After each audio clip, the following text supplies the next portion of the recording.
is now you have the merchant more closely related to your success, right? So the 3P revenue rolls up to the merchant, but the 1P revenue, they're obviously risking behind, right? And they're invested in. So you're able to build more relationship behind that item. Conversion rates are usually stronger as well because FC inventory ships quicker. Oftentimes, sometimes pricing is a little bit more competitive. So you're able to build momentum there. You're able to bring, what I say is like bring the merchant along for the ride. And then when that line review comes, you're able to kind of prove that out. All right, today we will be discussing how to improve your digital penetration on Walmart. This is a key thing a lot of us face in our day-to-day. Today it'll be myself speaking. I'm David, in this nice AI picture of me over here. I've never worn that. And Michael, that's a real picture though, so that's really Michael. He's our CEO, I'm the COO, we're co-founders of SellCord, and we're excited to get started. So here's a little bit about SellCord over here. And I'll let Michael talk about it. Yeah, rather pitch ourselves before everybody starts spacing out later on. But we're SellCord, we're a Walmart agency. We exclusively focus on Walmart. Our background comes from being sellers and suppliers. So I personally started off as a seller on Walmart Marketplace around 8 years ago.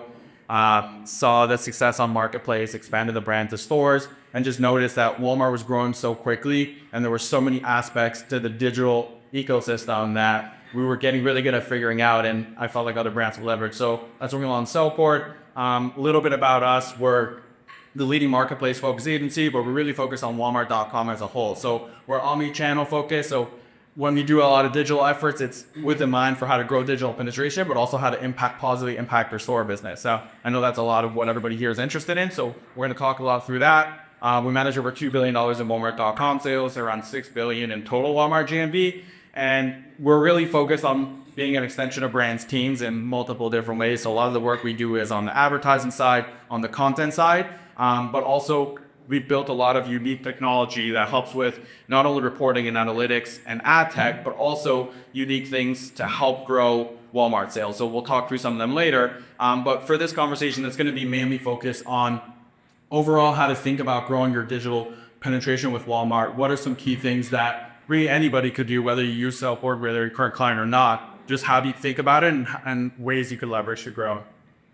100%, exactly like Michael's saying here. Regardless, I just want you to learn something from this. It doesn't matter what ends up happening, just as long as you can learn a little bit. All right, so I have a few questions, that we could answer if you like them or not, but just kind of thinking through, are you happy? Who's happy with the digital penetration of Walmart? How many of you are getting that question from your merchants, like, oh, your digital penetration, maybe, you get other questions as well. The merchant's been pushing me for my content score to be 98%. I did it, but I'm still not getting that digital penetration. What's going on? Why is my 98% content score just not driving more sales?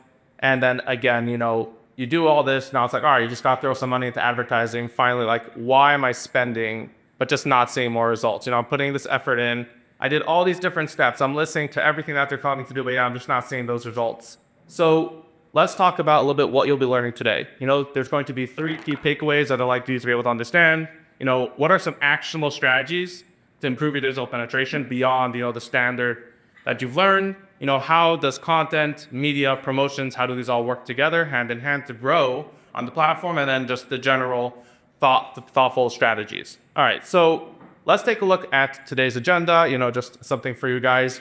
If you guys are following through, this is a nice little just gauge for what we'll be talking about. We'll be talking about your content piece, media, data-driven insights. We'll have Michael speak a little bit about improving your store business, and then we'll wrap up with a Q&A. So just let's jump into here, just talking through the general of the Walmart algorithm. Let's just talk through what does this mean. This is about the digital penetration piece. Just understanding these 3 components. Now you'll notice here, there's an order to it. And the buyer plays the biggest and most impactful role. Just understanding there's a content component, right? You have your content score and everything around that, but there's a piece before that. There's a piece that comes into the pre-content piece, the actual setup of your listing that has to do with your categorization. On top of that, you have the content piece, which is your keywords and a copy, understanding that. And lastly is going to be the data-driven insights. Once you have your listing all perfectly set up, how do you use media promotions? How do you track your performance? How do you actually see if you're going to be able to succeed? Let's start off first with the pre-content taxonomy. So there's 2 different parts to taxonomy on Walmart. For those of you that have set up a listing, either in Supplier 1, in Seller Center, the way to set up an item now is currently by product type, right? You have a product type group, and then within that, you have a product type. Some people might just look through it and say, okay, this one kind of sounds like my product, great, let me just put that in there. It's very important to understand what that means. Second of all, there's a second piece, which is the category path, your taxonomy. This is for, the digital shelf, the digital shopping experience. When somebody's going to Walmart.com and they're clicking through departments and all these different ways to drill down to specifically your product. Now, for those of you who have set up an item, you've never selected a category path because it's automatically selected by Walmart. So this is something you actually need to audit after the fact and take a look at it. Let's dive into product type. All right, so what is this product type? You can think of a product type as like a bucket. There's keywords that live within a product type. So let's say you have, here you have a keyword that can live within 3 different product types. We'll talk through some examples of that. Now, you might have a very common question. You have a competitor who has the number 1 keyword is a competing brand term, and you unfortunately can't put that in your title, right? Unless, you want to deal with the trademarks, you don't want to deal with that, right? So let's say, for example, here, lip balm and chapstick, right? You're a lip balm product, you're emerging, you're coming out, you really want to succeed, but chapstick is a branded term. So how can you go ahead and rank for chapstick without putting that in your copy? So this is where it really comes to understand the product type. Within the product type of, let's say, lip balm, you have, let's say, 500 keywords. Walmart understands that if you're ranked for 300 of them, you should probably also be ranked for the other 200 of those. So even if there are a few terms that are branded, Walmart understands your relationship to them. So really it's important to understand that you need to succeed within the product type as a whole, and really using that to help grow your listing. So really making sure that you're not just ranking on these 3 keywords that matter to you, but actually within a whole suite within that product type. So let's just take a look at an example of this over here. So this is an interesting one over here because here's where common sense may not be so common. So what we have over here is we have a list of keywords on the left, and I'll incorporate the last 3 columns are different product types. Now these 4 keywords over here, they each have a keyword rank. What is a keyword rank? This is a ranking from Walmart. It's basically a frequency score. The lower the number, the better. So the closer you are to the top, that's a larger keyword. Then what are these scores over here? These scores are something we put together of how relevant is each keyword towards that product type. It's a product type score. So here, let's take a look at this. This is something very interesting. You have 4 keywords here. Food processor, vegetable chopper, food chopper, and chopper. You can see our nice illustration of the food processor over here. But here you can see, common sense might tell you to go to food processors. It's a food processor, put into the food processor category. However, if you take a look at this, vegetable chopper, which is a pretty high value keyword over here, it's the second largest of the group, is not at all associated to food processors. Now, although the product is not necessarily a vegetable chopper, many food processors today actually act as choppers. They act as, they could do slushies, they could blend, they could do so much more. And especially on such a large keyword, it's worthwhile to invest in that. So if you actually look here at food choppers, although it's not necessarily have as high of a score for food processor, vegetable chopper is very high, food chopper is really high, chopper is really high, and even electric food choppers, that has an even better food processor score than your just food choppers, but other ones are not necessarily as strong. So this is not necessarily a one-time thing for you to do. It's not necessarily you set your product type and that's it, you're done forever. What you might actually want to start with is, let's say you want to first dominate on food processor. It's the largest keyword, okay, set your product type to food processor, go about getting your rank for food processor. Okay, great, you've done that, you've achieved your rank, you've achieved your digital penetration, now you want to expand to these additional keywords. Maybe you change your product type to food chopper, and you start working on vegetable chopper, on food chopper, on chopper. You start working on those additional keywords. I think that's a chopper way too many times. All right, so this is just an example here of, again, taking a look at a product type where common sense may not necessarily be all that common, and you just go ahead and change things up here a little bit, and you get into some other product types. So this is a second piece over here, like I'm mentioning, the category path, the taxonomy of the listing. Using the same example over here, Walmart actually has the top category path on a keyword level. You're able to see what is the best category path available for every single keyword. So similarly here, this again is something, like I mentioned, is not something you fill in when you set up your listing. It's something that just exists. If you want to know where this is, there's many reports within Supplier 1, within Seller Center, you could download it. Or if you just go to your listing and you scroll to the bottom of your page, on the bottom left, you'll see a little taxonomy. It'll say something like appliances, kitchen appliances, food processors again. So If you take a look at this, if you see, the primary shelf is the most impactful category for visibility. So step one is product type. Product type is a barrier to entry. If you're not within that product type, you won't be able to rank for that keyword. Just understand that again. Like if you take a look at the previous example, there were food shopper. If you're trying to rank for that, but you're in the product type of food processors, you just won't be able to rank. Because Walmart doesn't have any sort of association of your product to that keyword. Once you're in it, now how do you optimize? How do you actually get better at ranking for those keywords? That's where this comes in. That's where you're going to want to make sure that your category path is set up correctly. A very common question we get for this is, how do I update my product type or category path? There's not a simple way within Supplier One or Seller Center to do this. You will need to go through cases. That is the simplest way. But there is a general routine for how to do this. There is a file you could use. You could just submit, hey, this is my previous product type, my new product type that I want to go to, previous category path, so on and so forth. Working with, you might have to work with your merchant on some of this. You might have to work with your account manager on the 3P side. But this is, if you're going to spend your time working on some optimizations and you skip over this, you just go straight to keywords, you're missing the key part. This is, again, the barrier to entry. Focusing on these two things is what will actually help you get ranked in the first place. All right. So with that in mind, let's step to the second part of the pyramid scheme, which is content over here. All right. So the actual understanding keywords, understanding beyond this, right? Obviously, we spoke a little bit about keywords over here within the product type, but how do you even get your keywords in the first place? So let's talk about this component of understanding relevancy and understanding volume, right? If we take a look here, there's going to be here on this X, whatever this chart's called, right? You see on the left we have search volume, on the bottom we have relevancy. If you're selling a purple yoga mat, it's important to understand what keywords do you want to rank for well, right? If you're just going to think that you should rank for mat, that's not necessarily your best choice. Although it has maybe the highest search volume, the relevancy is very low. What is relevancy? The idea is, will you convert for this keyword? If somebody searches for this keyword, do you think they're trying to buy your product? So when I think mat, you might get like a floor mat, a car mat. You might see yoga mats there, but that's not the general, intent of the shopper. Yoga mat's kind of like that perfect in the middle. It has high search volume and has decent relevancy.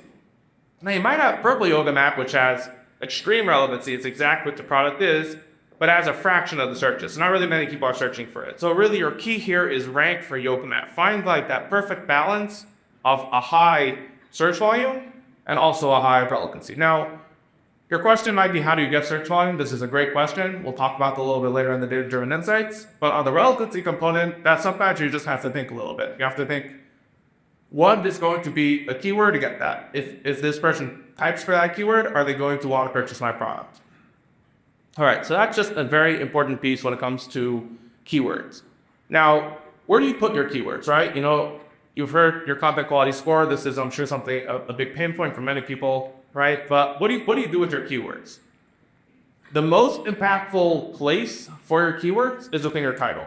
Okay, understand that your title is a place that's going to drive the most impact to rank. Okay, if you want to rank for a keyword, your title is a place to do it. You can put it within the description, you can put it within the key features, but title is really going to be your main driver. Now, here's a question you get all the time, right? You got to get that 95% content quality score. This is a simple thing that you just need in order to appease your merchants, right? Make them happy. Maybe it's 98. It depends on who your merchant is. It's very important that just to understand the breakdown of where this is coming from, of what that 95 is, and you do have that either 2% or 5% that you're able to give up. You might want to strive for 100% scores, but my general take is use that 2 to 5% to inject an extra keyword into your title. If you're going to lose your points, that's where you should work. That's where it's worthwhile. And again, very importantly here, this is not a set it and forget it mindset. You don't just make your title once and just leave it alone. Always think about, what is the keyword that I'm ranking for well today? So if you're ranking well for, let's say, food shopper, and you want to go to food processor, change it out of the title, add food processor now, just continuously build that rank. Look where you're ranking well today, add in new keywords to your title, and just continue to grow. So it's again, very, very important to constantly be optimizing your strategic keyword-rich titles, all right? Now everything else, we want to make sure that you're in the correct product type, because product type determines the availability of attributes. There's a whole list. Walmart's really done a lot of work to make sure that their attributes are closely aligned with their product types. So making sure that when you're changing your product type, that you can fill in everything. Don't skip over things, even if it's just optional. Every little attribute that you fill in will get you towards that goal. And let's say you don't have a value. Let's say someone's asking you, what's your pattern? And it's on food processor. Food processor, I don't know, maybe yours has a pattern, mine doesn't, but you just add it on. And hey, just put something in there, add a value. It's better than having it completely blank.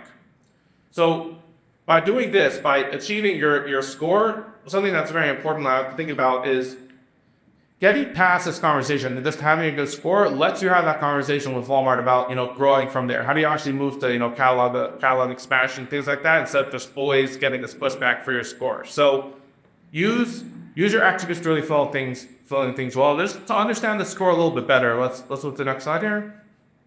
This is a breakdown of where are those points coming from. It's a 100% score, right? 25% of that is coming from your copy, 25% from images, and 50% from backend. So like I'm saying here, if you're going to lose any points, do it in the copy piece. That's really going to be the best. So that's going to be your best bang for your buck for losing a couple points. All right? Okay. Let's move on from here to the, this is my favorite section up here, but the data-driven insights. Okay? How do you take all this work that you've done? You've gone in here to your listings, you've gone ahead, you've set them up properly. You have the correct product type, you have the correct category path, you've identified your top high relevant keywords, you put them into your title, you're starting to see some traction, but how do you actually make it move? So let's talk about about this next stage here, which is advertising, okay? This is obviously, everyone's been pushed towards ads. There's approaches to do with obviously content like we just discussed. We'll be having chat afterwards with the WMC team just to talk about a little bit about advertising. So I just want to dispel a very common myth here. You'll see in the second slide here. Understanding this is if you get this, it'll take you places. All right. So when you look at your search, right? You look at your search engine results page. You type for a keyword, food processors. You see those top, let's say, 4 sponsored placements. The common assumption is that the person in spot number 1 is pinning more than the person in spot number 2. This is not true. It's crazy that that's not true, but that is just not true. What is it? It's actually a multiplier. You have a bid, you have your CPC, you have how much the person is paying for that position, and it's multiplied by this back-end juju score called a relevancy score. There's no way to see it. It's hidden somewhere. It's something algorithmic, but it's something that exists and is super impactful to your sponsored rank. So Walmart uses that bid, it multiplies it by this relevancy score that exists, and then it sorts it by order. So that number 1 spot, number 2, and so on and so forth. So you could actually be winning the number 1 position and be paying less than the guy in the number 2 position as long as your relevancy is stronger. So given that, how can you improve your relevancy? What a great question, I know, right? Making sure that these key things are set up properly. What is the concept of relevancy? It's how relevant is your product to the top organically ranked products for that keyword. Okay, again, relevancy is how well ranked is your product against the top ranking keywords for that product organically, right? So think about this. If you have a very strong organically ranked listing, Walmart is essentially asking how relevant is your product towards your product, right? If you're ranking well organically, Walmart's saying, hey, you're very relevant for this keyword because you show up organically, so how relevant are you to yourself? And that's typically pretty high. So what are those ways to gain that relevancy? It's again, make sure your category path, your product type, your keywords, all of those things are going to impact your relevancy. All right. Now, on that note, I want to just kind of explain this concept of second price auction, right? Because your assumption would be that if you're bidding $2, but you could win that bid at $1, that Walmart will only charge you that $1. No. Second price auction, this is a concept that if you, let's say you made a typo, instead of placing a $10 bid, you put a $100 bid. Walmart's very nice, and they're not going to charge you $100. They're just going to charge you 1 cent above what the next person is that they bid. So if the next person bid $15, they'll charge you $15 for 1 cent. So the thing is, though, if we go back to this concept of relevancy and the bid, you might actually not even need to be paying that $15 on 1 cent. But as long as your bid is above your competitor's bid, Walmart is going to charge you for that. It's going to charge you $15.01, even though you might be able to win that bid at $1 or $10 or $5, whatever it is. So how do you do something with that? How do you take that information and actually do something with it, right?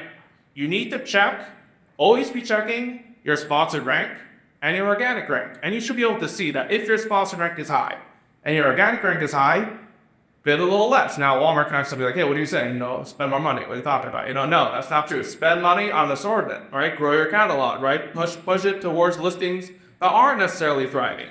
Definitely take that money and make sure it's being as efficient as possible. Everyone wants you to be efficient. Everyone wants you that when you're spending on Walmart Connect, that it's going to go to the best way possible to help grow your full catalog. That's going to bring more longevity to your listings and so on and so forth. So let's take a look at this piece over here as into the data, right? Let's take a look at what data exists to help you make these decisions.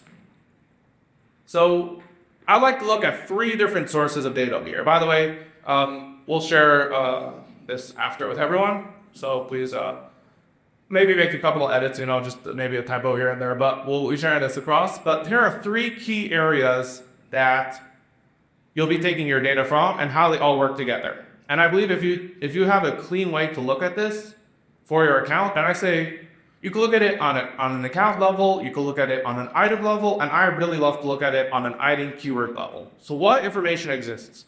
So there's 3 different sources here. Now, I really sold ourselves here except for just a knowledge piece, but we do pull all this together into one simple report so you can just get this visualization. You're able to see your ad performance. What's my spend? What's my ROAS? My impressions, my clicks, my conversion rate, all these different pieces on purely the ad data. This is Walmart Connect data, feeds in directly from WMC. Then you have ranking data. Now this is SellCord data. There's other providers as well, but up the charts over here. We have how's your organic rank, your sponsored rank, and then lastly your share of voice. Right? This could be again on a keyword as a whole. It could be on a specific item keyword, or it could be within a whole category. How do you visualize, let's say, within the food processor space, within a product type, within a category pack? How is my whole brand performing? And then lastly, 3P. I did mention Scintilla over here. There's Scintilla data about this, but the easiest way is, by the way, this is one piece here. If you're a supplier, such a simple unlock when you go home today or to the office today, unlock your 3P data. 3P data has these 4 pieces here on every single item and on every single item keyword. It will tell you your impression share, your click share, and your add to cart share on a keyword level for every single item. It also tells you within a product type, within a category, what is your sales rank. So how do you unlock that as a supplier? Just sign up for Walmart Marketplace. There's some great people here today to help you with that. From the Marketplace team. Get yourself an account. It's a great way to also expand your catalog, a longer conversation. But if you just list your products over there, because this is your brand, you list your products there, you will have access to see this data immediately. Right? Now, obviously, if you know how to leverage Scintilla, insights, even fantastically greater. But 3P is just a great, simpler way, maybe just to get some key insights on the item keyword level that maybe you wouldn't have had before. All right, so this has been a lot about the content piece, and here I'll pass it over to Michael to talk about improving your store business.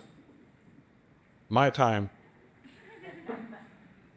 Okay, awesome. So, we spoke about a lot of different things on how to grow your digital business on Walmart, and there's different goals for growing your digital business on Walmart. And brands come to us oftentimes. Sometimes it's really you want to grow your digital sales, but sometimes it's you have an item that is not ready to be on the mod yet. The merchant told you, let's start off with 1p.com, let's grow it and let's see how it does. So your incentive to grow those items is so much larger, right? So what we're going to focus on and what we do a lot of is what's the best strategy to really help leverage all the tools within .com to help you grow your store business. And when you think about all the advantages of .com as a whole is the levers you have to pull. You think about Connect and the amount of control you have with Connect, with how fast Connect evolved, with all these different ad products and all these different ad solutions. It really comes down to so much control in your hands to really direct investment to where it's going to bring the most results. And really that's the concept that we think through when we plan out how we're going to grow businesses on Walmart.com.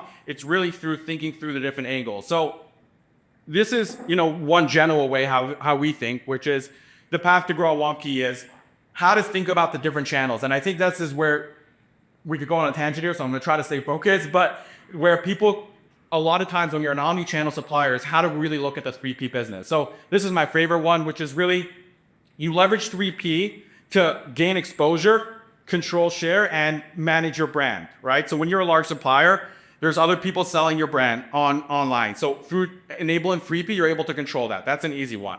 Second thing is you're able to gain more share, right? The more times people see you on the first page, the more times they remember your brand, and it leads to conversion for those items and for your other items. So 3P is a way to gain share, right? So your 3P item might not be doing enough sales for it to be like, oh, this is getting me excited, but the impact it has on your share for your sales, but also maybe to push your competitors down more, right? If you have one 3P item, one 1P item that's a big in-store item and does millions of dollars, but your competitors are coming with a lot of 3P assortment, that's going to impact your item. So that's the second way to think about it. The third way to think about it is really how do you know an item should be in store. You're like, this is a great item. We did all our comps. Like, this is a good item. We want to get this in store. Now, you could take the traditional path and pitch it to your merchant, try to get a 1P. But what we've seen work much better is showing by action. It's really, you think this is a great item, you bring it in, you set up the item, you get reviews on it, you start building traction, you're going to your merchant and you're coming from the path of, yes, we think this is a great item, but look at the data. This item is already ranked in top position, we're converting higher than our store items, and when you put that story together, you prove it to the merchant that this is a really good, not only does a really good story to tell you, I'm able to prove part of that story. And with this 3P channel, there's some suppliers that do a really good job at this, but this is where we really see. So the general path is launch item on 3P, then move it into 1P. The reason why we like moving some of the top items into 1P, with 3P you have more control, but to move the top items into 3P to 1P is now you have the merchant more closely related to your success, right? So the 3P revenue goes up to the merchant, but the 1P revenue, they're obviously risking behind, right? And they're invested in it. So you're able to build more relationship behind that item. Conversion rates are usually stronger as well because FC inventory ships quicker. Oftentimes, sometimes pricing is a little bit more competitive. So you're able to build momentum there. You're able to bring, what I say is like bring the merchant along for the ride. And then when that line review comes, you're able to kind of prove that out. So in general, that's how we look at that part of the business. So if you're going to take this path and really want to try it, you got the item into 3P or now it's expanding to 1P and you want to grow more sales, what are some things or even if the item already gone in store, like what are some things outside the box you could do? So next session is David's going to talk with Walmart Connect and Solomon about all the Walmart Connect products you could use. And I remember when we started with Connect, there was like one or two things you could do. And now there's a range of things you could do. So that's at the foundation, right? With onsite, and every supplier here, I'm assuming is leveraging Connect. Well, most of are assuming are leveraging Connect. But how do you layer more things on top of that to bring traffic in? So once traffic's in, you want to make sure you're doing everything to convert that, whether that's through content advertising, you want to make sure you're converting that. But how do you bring more traffic in? So this is what, I'm pretty passionate about and how we've been able to do some cool things. So this is one cool program that we built out. This is a cool example. If you were in stores over Black Friday, you probably saw this feature that we launched, which is a shoe organizer. So this is a cool example of one of our brands launched a shoe organizer in stores. It's a new item, new brand launch in stores, massive program across almost all stores with multiple pallets, right? We want to drive awareness to this. Once they come on site, obviously we're winning all the top spots, we're making sure, but how do we get more people to come to site? So what we do is we have a list of over 100,000 creators and we match them based on their zip code to what Walmart stores they're close to. So now a brand comes to us, they're like, hey, this is our store list. So when a brand's nationwide, it's much easier. But let's say a brand's launching in 100 stores. We match with all the creators that are close to those stores. Then we tell those creators, go in and film a video of you promoting the item. So what does that do? Number one, customers could see where in the store that item is. They could build some level of recognition with their brand. And then what we do is there's something called Spark codes through TikTok where you're able to further advertise that video. So then we do geo-targeting to target in the regions that Walmart has that item, and we link it to the P2P. So whether somebody slides and shops and orders it for pickup and delivery or online, that's great. We get direct conversions from that and we're able to track that. But what happens a lot of times is somebody sees the video, they don't convert right there, but then when they're in store, they notice the item and we're able to convert. So there's multiple ways on how that drives success. So that's cool. One way how we'll leverage that. Second way to drive external traffic is through Google Shopping. So I'm gonna talk through these quickly because I talk fast and because we don't have a lot of time. But Google Shopping ads and Google ads as a whole. So there's multiple ways we use Google to drive traffic to Walmart. Now, if you're a Walmart supplier, you're lucky because Walmart anyway spends a lot of money promoting your item on Google, as opposed to some other places that don't do that. So you're getting a lot of free traffic from Walmart driving traffic to your item. Now, as a supplier, you want to do more. So what Walmart's advertising is mostly shopping ads. There's also text ads that fall lower below the fold that you're able to see. For those, so there's two types of ads. There's the shopping ads, and then there's the text ads. For shopping ads, your item is sometimes going to come up and Walmart's going to pay for it. If you want to influence that, there's two ways. Number one, if you're a marketplace supplier within Seller Center, there's a way where you could bid and run Google SEM ads, they're called. But second way is you can work with us, and we work with Walmart to help in this actually in new beta to actually, for 1P items, run those same type of Google ads. So you can't do it through the platform, but you can work with us and we can run those Google ads that will help. If you bid, yes, your item Walmart might sometimes show it, but this way you're able to influence that and show that. Second way is through Google text ads, which are lower down, which you actually have more targeting abilities. So you're able to change around the text, you're able to get a little more targeted with demographics. So it's another way to drive traffic into Walmart. And I always think about it like when you're competing against one of your competitors, let's say there's 1,000 views that are coming to the number 1 and 2 item. You want to make sure you're getting all those 1,000 views are on site. So you're doing everything for conversions. But now if you're able to send that extra 200 clicks, now you have that leverage of that 20% more in traffic that you're sending. There's obviously other ways to do that, right? Google, TikTok, display, and all the other channels. But this is one that we had good success with. Go to the next one. And then one last way that I'll talk about how we do this is through publisher traffic and influencer traffic. There's a lot of great ways to do this. One thing we do a lot of times is we'll work with different publishers to basically create articles about your item and then use those articles to send traffic. And we do this in two ways. So publisher, let's say we'll work with Best Reviews, we'll create a segment about our items. They'll link into those items, and they actually have tracking through Impact, which is the system Walmart uses, partner company Walmart uses to track reporting. And you're able to link to your items there, and then you're able to drive sales to your Walmart.com page. What we also do sometimes is we'll take those articles and we'll run ads behind those articles, because when you run ads directly to your page, a lot of times the conversion is a little bit weaker than if you run through a publisher who's promoting your item biasly, right? Not biasly, unbiasedly. So that's another great way on how we drive traffic. And there's a lot of different publishers. Same idea with creators. And I think that's it for me. Thank you, everybody. I think we're going to take a little bit of a break, and then we're going to have this session with Walmart Connect.